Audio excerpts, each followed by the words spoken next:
most technology in fact uses a transistor. Most technology uses a transistor called the MOSFET. Okay, so its name is MOSFET. आपने BJT पढ़ा होगा, so if you are studying BJT in fact, आपने अभी तक MOSFET नहीं पढ़ा, so most technology uses a transistor called the MOSFET. Okay, so the name itself signifies the functioning or the structure of the device. MOS means metal oxide. Here you can see.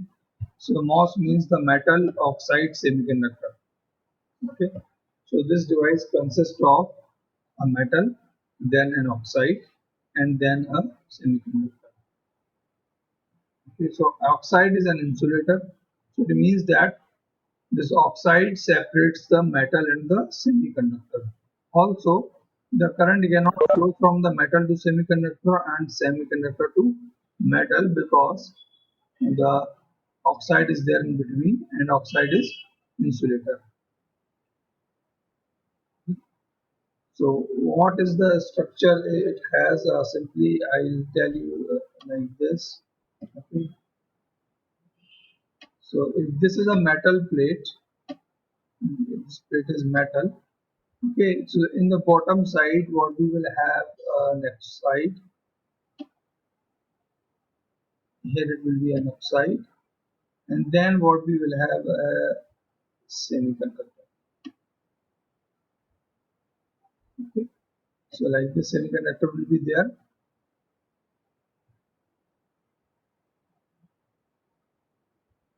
Semiconductor will be there, and what will happen that when we'll apply a voltage, so this middle one is oxide, and this is the semiconductor. So metal acts as an electrode. Okay, so when we apply voltages, so metal attracts. तो यहाँ current तो यहाँ flow हो नहीं सकती क्योंकि बीच में क्या है ऑक्साइड है, लेकिन क्या हो सकता है इसकी इलेक्ट्रिक फील्ड जरूर वहां हो सकती है. आपने कैपेसिटर में देखा है, कैपेसिटर की जो आप प्लेट बनाते हैं तो एक प्लेट ऐसी होती है, दूसरी यहाँ पर होती है, बीच में गैप होता है, एयर होती है, एयर भी इंसुलेटर होती है. तो ये आपने देखा कैपेसिटर में डाइलेक्ट्रिक भरते हैं, डाइलेक्ट्रिक को भी इंसुलेटर ही होता है. तो तब भी वहां पर क्या है, ये इलेक्ट्रिक फील्ड एग्जिस्ट करती है कैपेसिटर में. तो ऐसे यहाँ पर बिल्कुल कैपेसिटर ही बनता है, तो इलेक्ट्रिक फील्ड एग्जिस्ट करती है. तो क्या करता है यहाँ पर, अगर हम पॉजिटिव वोल्टेज मेटल पर अप्लाई करते हैं, suppose we apply the positive voltage on the metal, so the negative electrons will come here. Okay, लेकिन ये क्रॉस करके नहीं आ सकते, क्यों? क्योंकि बीच में ऑक्साइड है. ऑक्साइड क्या है? इंसुलेटर है. ठीक है, तो ये इसका स्ट्रक्चर है मेटल ऑक्साइड सेमीकंडक्टर. और मेटल पे हम वोल्टेज लगाएंगे तभी इलेक्ट्रॉन्स यहाँ पर आएंगे. तो सेमीकंडक्टर एन टाइप और पी टाइप हो सकता है. अगर सेमीकंडक्टर यहाँ पर नीचे जो है एन टाइप होगा तो क्या होगा, यहाँ पे पॉजिटिव लगाएंगे आप, जो भी हम अगर यहाँ पे पॉजिटिव लगाएंगे तो क्या होगा, यहाँ पे नेगेटिव को अट्रैक्ट करेगा. अगर हम नेगेटिव लगाएंगे तो यहाँ पर क्या होल को अट्रैक्ट करेगा. तो हमें देखना है कि मेजॉरिटी कैरियर कौन से है, ठीक है, और कौन सा इसमें कॉन्फ़िगरेशन बनता है. तो ये यहाँ पर लगाने आने वाला वोल्टेज जो मेटल पर लगाते हैं, ये डिसाइड करता है कि डिवाइस ऑन है या ऑफ है. इसीलिए इस मेटल वोल्टेज को हम गेट भी बोलते हैं. क्या बोलते हैं? गेट भी बोलते हैं. ये इसका नाम है. हम इसकी डिवाइस की टर्म्स में बात करते हैं तो हम इसे क्या बोलते हैं? गेट बोलते हैं. ठीक है, तो गेट आप जानते हैं कि गेट खुला होगा तभी कोई अंदर आ जा सकता है, अगर गेट बंद होगा तो कोई भी आ जा नहीं सकता. ये इस डिवाइस के लिए गेट है. ठीक है, इस डिवाइस में कंडक्शन तभी होगा जब ये गेट खुला हुआ होगा. अगर ये गेट बंद है तो इस डिवाइस में कंडक्शन नहीं हो सकता. डिवाइस का जो मेन स्ट्रक्चर, जो सर्किट डायग्राम जो होता है, ठीक है, वो कुछ ऐसा होता है. मैं आपको दिखा देता हूँ.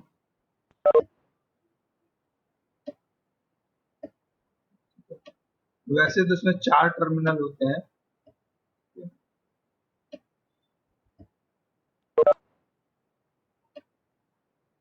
ठीक है, तो इसमें वैसे 4 टर्मिनल होते हैं. ये मेटल होता है, ये बीच में गैप इसीलिए दिखाते हैं.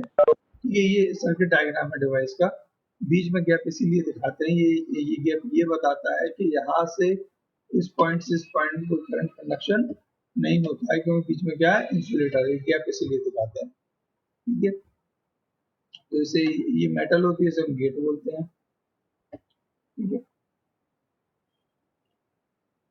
और यहाँ पर एक टर्मिनल होता है जिसे हम ड्रेन बोलते हैं, और दूसरे टर्मिनल को हम सोर्स बोलते हैं। ठीक है। सोर्स और ड्रेन डिपेंड करता है कि हम उन पर वोल्टेज क्या लगा रहे हैं। MOSFET is a symmetric device, BJT is not a symmetric device. ठीक है। सिमेट्रिक का मतलब क्या है कि अगर हम बीजेटी हमारे पास ये है,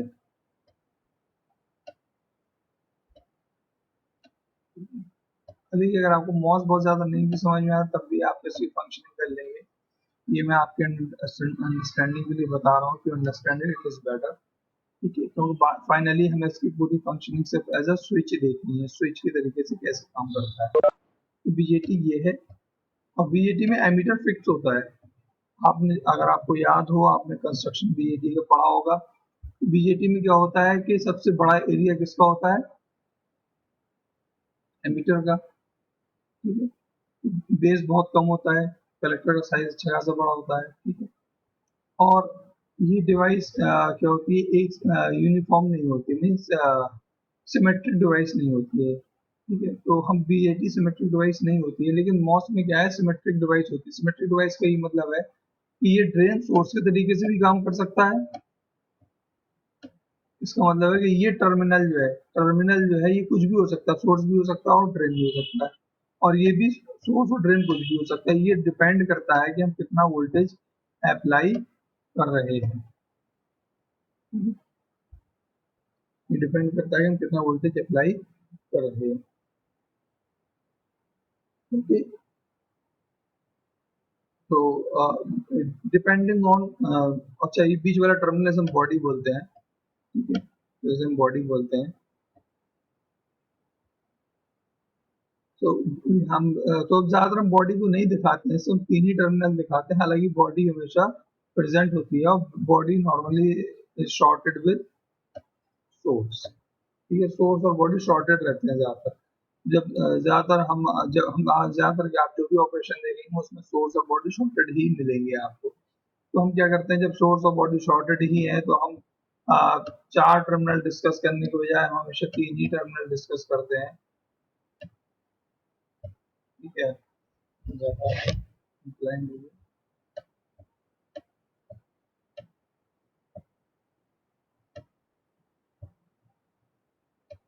तो देखिए क्या तीन ही टर्मिनल डिस्कस करते हैं, गेट, सोर्स एंड बॉडी।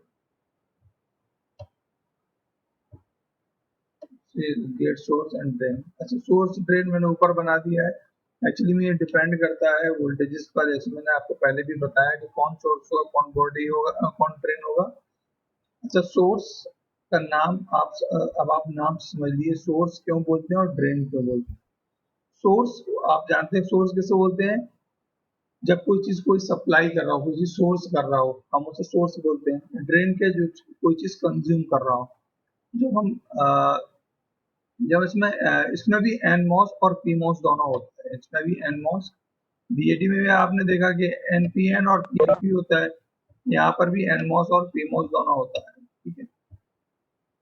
तो एनमॉस कैसा होता है, एनमॉस में देखिए ये ऐसा सर्किट होता है, सॉरी मैंने सोर्स ऊपर बना दिया है, मैं भी कंफ्यूजन, क्योंकि ज्यादातर हम एनमॉस के लिए ऐसा यूज करेंगे, इसलिए मैं उसको अभी मैं कंफ्यूजन आपके लिए लाना नहीं चाहता हूँ। आपको भी इतना कंफ्यूज होने की जरूरत भी नहीं है, क्योंकि हम इसको एज अ स्विच यूज करने वाले हैं बस। ठीक है। ये तो मैं आपके लिए for your understanding I am explaining this things. Okay. तो देखिए कि यहाँ पर क्या सोर्स पर करंट बाहर निकल रही है। ठीक है। सोर्स पर एरो ऐसे बाहर की तरफ बना हुआ है। जब ऐसा सर्किट होगा तो हम उसे एनमॉस बोलते हैं। ठीक है। तो सोर्स पर करंट क्या होगी, करंट ऐसे फ्लो होगी ड्रेन से सोर्स की तरफ। ठीक है। और जब हम पीमॉस की बात करते हैं,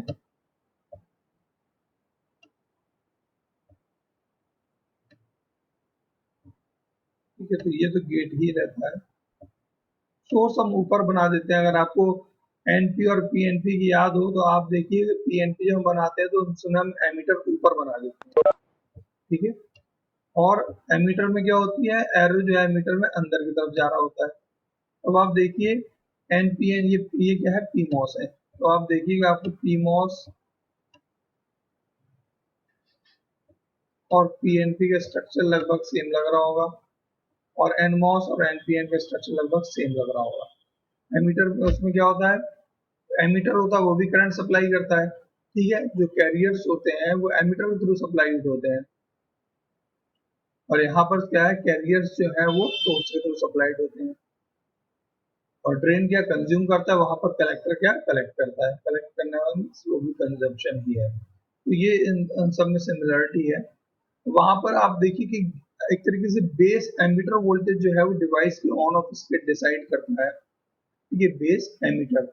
और यहाँ पर भी आप देखें तो बेस को तो आप यहाँ पर गेट मान सकते हैं, और एमीटर के तरीके से कौन काम कर रहा है, एमीटर के तरीके से काम कर रहा है सोर्स वोल्टेज, सोर्स टर्मिनल। तो यहाँ पर गेट सोर्स वोल्टेज डिसाइड करता है कि कब ये ऑन होगा कब ये ऑफ होगा, ठीक है।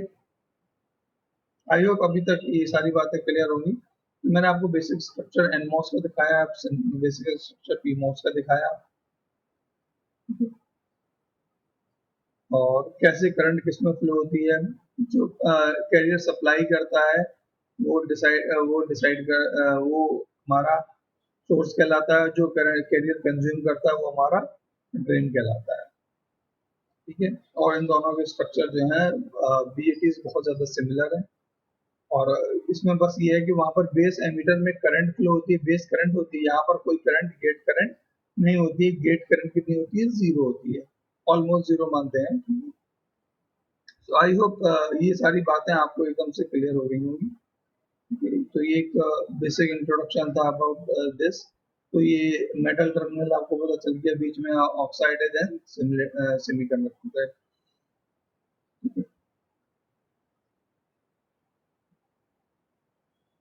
सो इसमें अगर कोई प्रॉब्लम ना हो सो लेट्स गो अहेड।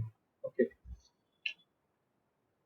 तो अब कुछ एडवांटेजेस देख लेते हैं मॉस फैमिली के, कि हमें मॉस की जरूरत क्यों पड़ी, वाई के। और आज है क्या कि आज हम जितनी भी आईसीज यूज करते हैं उनमें से 99% जो है वो मॉसफेट बेस्ड होती हैं, मॉसफेट बेस्ड होती हैं, या मॉसफेट के नए वेरिएंट्स आए हैं तो या उन पर बेस्ड होती हैं, ठीक है।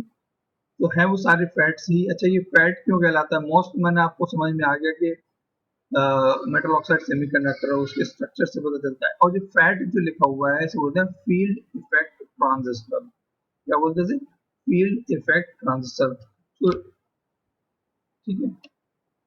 अच्छा, अगर आपने अभी बीजेटी में शायद अपनी पढ़ा होगा कि ट्रांजिस्टर हम किसे बोलते हैं, ट्रांजिस्टर, ट्रांजिस्टर का मतलब होता है ट्रांसफर ऑफ रजिस्टर या ट्रांसफर रजिस्टर, ठीक है। ट्रांसफर रजिस्टर के तरीके से काम करता है। ट्रांजिस्टर का पर्पस यही होता है कि इनपुट साइड और आउटपुट साइड में रेजिस्टेंस डिफरेंस फेस होते हैं, अलग अलग होते हैं, ठीक है। तो ट्रांसफर ऑफ रजिस्टर के बेस पर ही पूरा ट्रांजिस्टर की फंक्शनिंग काम करती है। तो बाइपोलर जंक्शन ट्रांजिस्टर में क्या होता है, करंट जो फ्लो होती है वो फील्ड की वजह से करंट फ्लो नहीं होती है। अगर आपको बीजेटी में याद, बीजेटी में करंट फ्लो होती है कंसंट्रेशन डिफरेंस की वजह से। डायोड में भी यही होता है, ठीक है। तो दोनों अगर आप डायोड को बना दिए तो अपने आप ही करंट फ्लो होने लगती, क्यों, क्योंकि एन साइड और पी साइड में कंसंट्रेशन डिफरेंस होता है और डिफ्यूजन ऑफ करंट फ्लो होती है। और विदाउट एनी इलेक्ट्रिक फील्ड, आपको इलेक्ट्रिक फील्ड भी नहीं लगानी होती है, आप सिर्फ ठीक है। तो अगर आप कुछ भी नहीं करें तब भी कंसंट्रेशन डिफरेंस की वजह से वहां पर एक करंट फ्लो होने लगती है। तो बीजेटी में जो करंट फ्लो होती है वो डिफ्यूजन की वजह से होती है, यानी कि वहां पर इलेक्ट्रिक फील्ड का रोल नहीं है। लेकिन यहाँ पर जो करंट फ्लो होगी उसमें क्या है, इलेक्ट्रिक फील्ड का रोल है। So it means that this device acts as a transistor in the effect of field. Okay, so this device acts as a transistor in the effect of field. तो ये इसका fat का मतलब है। तो इसका ऊपर टोटल नाम इसका जो बनता है वो मॉसफेट बनता है, metal oxide semiconductor field effect transistor. Okay, so आपको ट्रांजिस्टर का मतलब भी पता चल गया, what is transistor actually is. Next thing is why we came to learn about this technology. There are several advantages of this MOSFET technology that made BJTs, most of the BJT technologies obsolete almost. The chief advantage, I'm reading, the chief advantages of the MOSFET are that it is relatively simple and inexpensive to fabricate. ठीक है, ये तो काफी सस्ती पड़ती है। इसका size, it is small and it consumes very little power, ठीक है। पावर दो तरीके की एक्चुअली होती है, डायनेमिक पावर और स्टैटिक पावर। तो डायनेमिक पावर से आप समझ सकते हैं जब स्विचिंग हो रही है, कोई स्टेट चेंज हो रही है, हाई से लो जा रहा है, लो से हाई जा रहा है, उस वक्त जो पावर डिसिपेट हो रही होगी उसे हम बोलते हैं क्या, डायनेमिक पावर। ठीक है, ये मैं आपकी रेफरेंस के लिए बता रहा हूँ। ठीक है, सो डायनेमिक पावर कब होती है, जब स्विचिंग हो रही है, हाई से लो जा रहे हैं, लो से हाई जा रहे हैं, then we call it as the dynamic power. और जब हम किसी लॉजिक स्टेट पर रुके हुए हैं, सपोज हाई है तो हाई है, या लो है तो लो है, जब हम किसी स्टेट पर फिक्स्ड होते हैं और उस स्टेट में फिक्स्ड होने पर जो पावर डिसिपेट होती है उसे हम क्या बोलते हैं, उसे हम स्टैटिक पावर बोलते हैं, क्योंकि हमारा क्या है, कोई भी स्विचिंग नहीं हो रही है। जिस स्टेट पर हाई है तो हाई, स्टेट पर लो है तो लो स्टेट पर, that in that case the power dissipated is called the,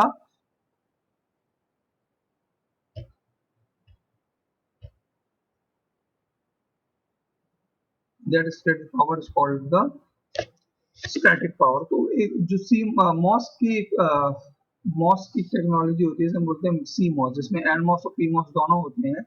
उस केस में क्या होता है, ये power dissipation, static power dissipation zero होती है, ऑलमोस्ट जीरो होती है। ठीक है, तो ये बहुत बड़ा एडवांटेज है मॉस के साथ, कि जब स्विचिंग नहीं हो रही होती है, मीन्स आप हाई पर है तो हाई पर है, लो पर है तो लो पर है, आप चेंज नहीं हो रहा है सर्किट लेवल पर, उस केस में मॉस जो है आपको ऑलमोस्ट जीरो पावर कंजम्पशन देता है। ये एक बहुत बड़ा एडवांटेज है, और इसी यही रीजन है कि इसकी पावर डिसिपेशन मॉस की बहुत कम हो जाती है। ठीक है, क्योंकि आप देखें कि एक क्लॉक की अगर हम पॉजिटिव एज या नेगेटिव एज क्लॉक कुछ भी लेते हैं, और क्लॉक की कुछ भी फ्रीक्वेंसी लेते हैं, तो क्लॉक की सिर्फ एज पर ही स्विचिंग होती है, और बाकी जो क्लॉक का लेंथ ऑफ द इंटरवल होता है उस क्लॉक में स्विचिंग नहीं होती है। ठीक है, और कई बार हो सकता है कि 4 साइकिल गुजर जाए और हमारा इनपुट ही चेंज ना हो, तो हमारा वही स्टेट मेंटेन रहेगी, और वही स्टेट मेंटेन रहेगी तो हमारा पावर डिसिपेशन बहुत कम हो जाएगा। ठीक है, the fabrication of MOS IC is approximately one third as complex as the fabrication. Fabrication भी इजी होता है इसका, बहुत सिंपल होता है मॉस का, एज कम्पेयर टू बीजेटी में कुछ ज्यादा कॉम्प्लेक्सिटीज होती है। We are not going in details of those things. MOS devices occupy much less space on a chip than bipolar transistor। ये भी बहुत अच्छी बात है। नॉर्मली जो सेम टेक्नोलॉजी अगर हम बात करेंगे तो बीजेटी मॉस जो है at least 1/10 of a BJT area लेता है। तो स्पेस कंजम्पशन जो है इसी में है, चिप में बहुत कम हो जाता है। और आप जानते हैं कि हम एक चिप एक छोटी होती है, और हम चाहते हैं जितना ज्यादा ट्रांजिस्टर बना सके वो हमारे लिए उतना बेटर है। अभी आप जो माइक्रो प्रोसेसर्स आ रहे हैं, या मेमोरी आईसीज आ रही हैं, माइक्रो प्रोसेसर्स आ रहे हैं, वो सारे के सारे मॉस बेस्ड हैं, या मॉस की वेरिएंट्स हैं उसमें। ठीक है, तो आप देख सकते हैं उसमें बिलियंस ऑफ ट्रांजिस्टर्स होते हैं, billions of transistors. So it consumes less amount, very less amount of space. Okay, and one more thing, most digital ICs normally do not use the IC resistor element. Okay, that take up so much chip area of bipolar ICs. Okay, so if we want to make we can make a MOSFET as a variable resistor, voltage dependent resistor. So हमें एक अलग से register बनाने की जरूरत नहीं पड़ती है, तो हम मॉस को ही एज अ रजिस्टर यूज कर सकते हैं, तो हमें अलग से रजिस्टर बनाने की जरूरत नहीं पड़ती है। तो और जब हम सेपरेट रजिस्टर फैब्रिकेट करते हैं आईसी पर, वो ज्यादा एरिया कंज्यूम करता है, जबकि एक मॉस कंपैरिजन में तो हम मॉस को एज अ रजिस्टर भी यूज कर सकते हैं। ये भी एक बहुत बड़ा एडवांटेज है। All of this means that MOS ICs can accommodate much। तो ये सब देखने के बाद क्या पता चला कि large number of circuit elements on a single chip than bipolar, ये भी पता चल गया। इसे हम बोलते हैं पैकिंग डेंसिटी। सो MOS की packing density is better than the bipolar. अच्छा, बाइपोलर का भी मैं एक बात कहना भूल गया। बाइपोलर में क्या है कि हमारे दो टाइप के कैरियर्स होते हैं, N type carrier, negative and holes both. आपने देखा होगा बीजेटी में जो बेस होता है वहां पर मेजोरिटी जो है वो होल्स की होती है। एमीटर और एनपीएन की बात कर रहे हैं। तो और एमिटर और कलेक्टर में क्या है कि मेजॉरिटी ऑफ इलेक्ट्रॉन्स की होती है, लेकिन यहाँ पर सिर्फ एक ही कैरियर होता है, या तो इलेक्ट्रॉन होगा या होल होगा। एन मॉस में कैरियर्स हमारे इलेक्ट्रॉन होंगे और पी मॉस में कैरियर्स हमारे होल होंगे।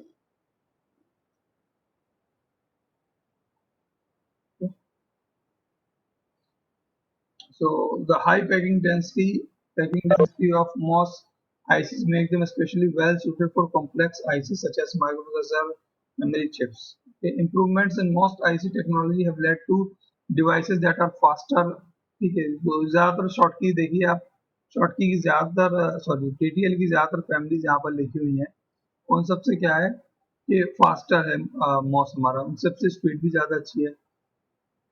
सिर्फ एक एडवांस शॉटकी ही है जो मॉस के बराबर स्पीड रखता है, लेकिन उसके साथ प्रॉब्लम क्या है आपको पता है कि TTL फैमिली का पावर कंजम्पशन बहुत ज्यादा होता है।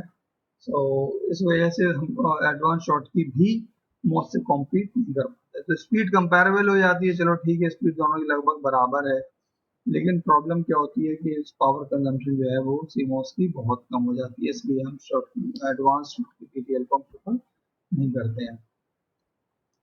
एक चीज है इसमें ECL जो है वो मॉस से बेटर होता है, वो है स्पीड। ठीक है, ECL is the fastest technology.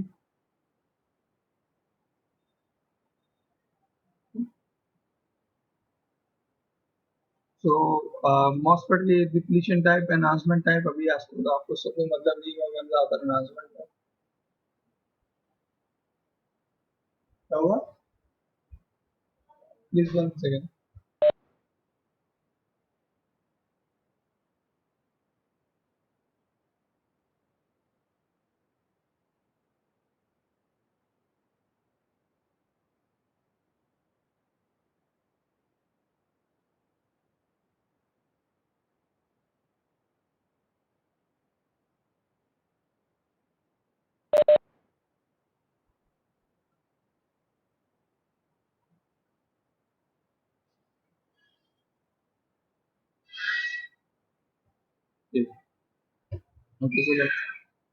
Sorry for inconvenience. Okay, so MOSFET और डिप्लीशन और एनहांसमेंट बहुत टाइप होता है, और हमें दोनों से अभी हम जो है अपनी आईसीज में एनहांसमेंट टाइप ही यूज करते हैं, और हम आपको भी इसकी जरूरत भी नहीं है डिफरेंशिएट करने की what is depletion and enhancement MOSFET, you would see it some other point. Okay, so हम जो ज्यादातर यूज करते हैं वो एनहांसमेंट मॉसफेट यूज करते हैं। ठीक है, अब ये हमारा जो है सिंबल है, ये मैं आपको पहले भी दिखा चुका हूँ। अब इसमें देखिए थोड़ा एन चैनल में एरो अंदर की तरफ बना हुआ है, जबकि मैंने आपको बाहर की तरफ बनाया है। सोर्स एन चैनल और एनमॉस एक ही चीज होती है, ये मैं यहाँ पे लिख देता हूँ, avoid confusion now. So this n channel is same as nmos. A. This is actually nmos and this is pmos. ठीक है, जब एरो मैंने जो अलग बनाया वो इसमें कई सिंबल होते हैं। तो यहाँ पर क्या है कि ये जो एरो बना हुआ है ये बॉडी पर बना हुआ है, ना कि सोर्स पर, ये बात याद रखिएगा। जब हम एन चैनल के लिए,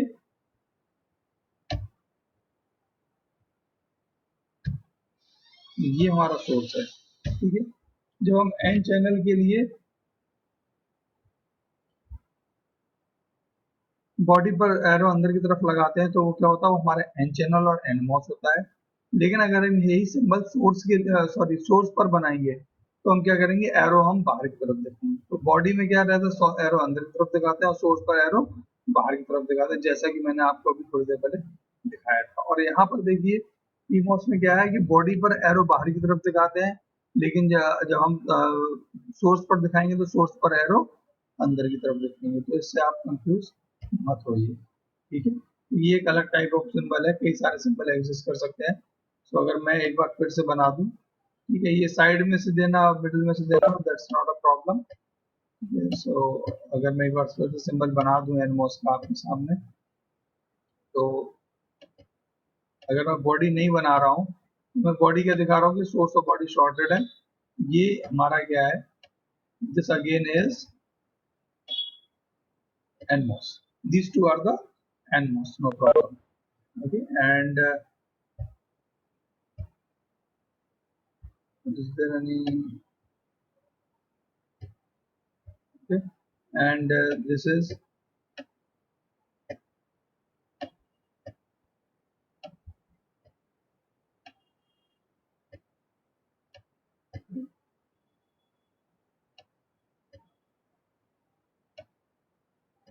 and this is source, gate and drain. ठीक है, so NMOS में नॉर्मली कैरियर्स जो है वो इलेक्ट्रॉन्स होते हैं और PMOS में जो कैरियर्स जो है वो होल्स होते हैं। ठीक है, उससे वन टाइप ही कैरियर।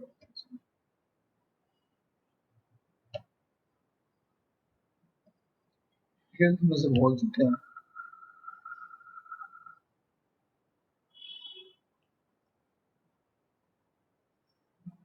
ओके, तो यहाँ पर भी देखिए सिंबल के बारे में मैंने आपको बता दिया कि दोनों सिंबल के गैप दिखाते हैं क्या, हाई रेजिस्टेंस शो करने के लिए। वो डिस्क्रिप्शन यहाँ पर लिखा हुआ है। डिस्क्रिप्शन हाई रेजिस्टेंस का मतलब है कि कोई भी करंट फ्लो नहीं होगी यहाँ पर। ठीक है, क्योंकि ऑक्साइड लेयर के हमारे एज अ इंसुलेटर काम करती है। आई होप कि आपको सिंबल समझ में आ गया होगा, बेसिक डिफरेंसेस समझ में आ गए होंगे। ठीक है, और एनमॉस पीमॉस के ये वाला सिंबल भी और दूसरा वाला सिंबल, दोनों सिंबल समझ में आ गए होंगे। ठीक है, अब हमें बेसिकली बात करनी है मॉसफेट एज अ स्विच की बात करते हैं। ठीक है, मॉसफेट एज अ स्विच तो हमें दोनों को ही देखना पड़ेगा, एनमॉस और पीमॉस को। ये सब कहानी कुछ ज्यादा है भी आपके लिए, बट डोंट वरी, अल्टीमेटली आपको मॉसफेट एज अ स्विच किसी को नहीं समझाना है। आपको जो है मॉसफेट का ट्रांजिस्टर समझाना है कि कोई सपोज के मॉसफेट नैंड गेट कैसे काम करता है, मॉसफेट इन्वर्टर कैसे काम करता है और मॉर गेट कैसे काम करता है। ठीक है, ये आपकी आपको लॉजिक सर्किट बनाकर लॉजिक टेबल बनानी। तो ये अभी आपके लिए बस समझना है कि कैसे काम करता है, इसलिए मैं सो एक चीज मॉसफेट मैंने आपको जरूरत पड़ेगी। मॉसफेट में वोल्टेज होता है, गेट है। ठीक है, बीच में मैंने गैप छोड़ दिया जहाँ इंसुलेटर है, तो यहाँ पर क्या है, मैं यहाँ पर ऐसे बना देता हूँ।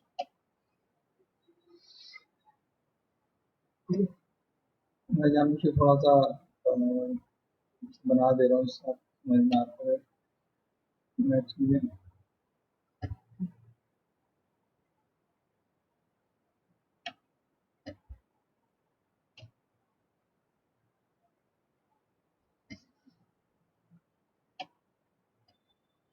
ठीक है,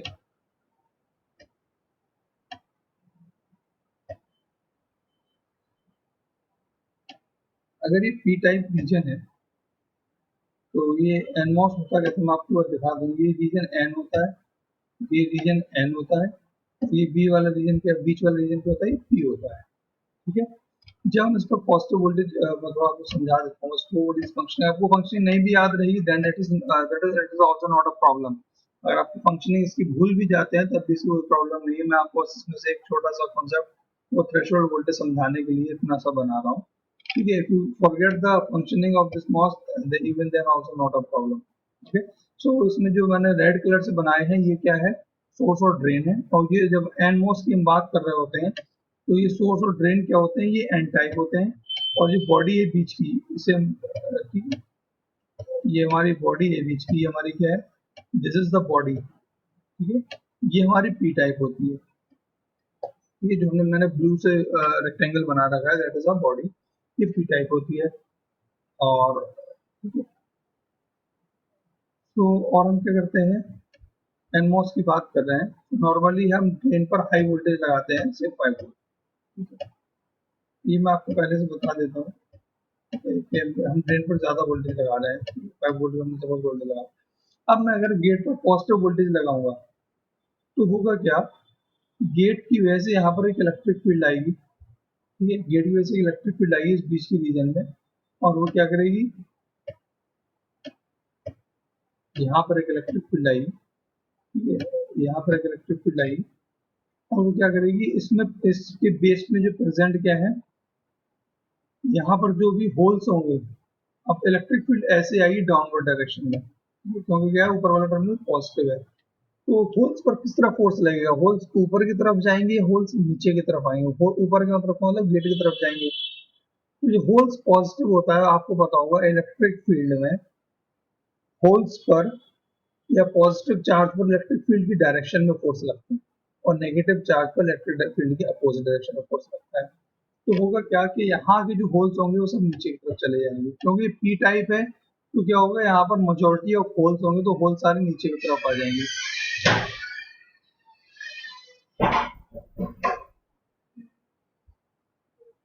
क्या? हाँ, मैं हूँ क्या?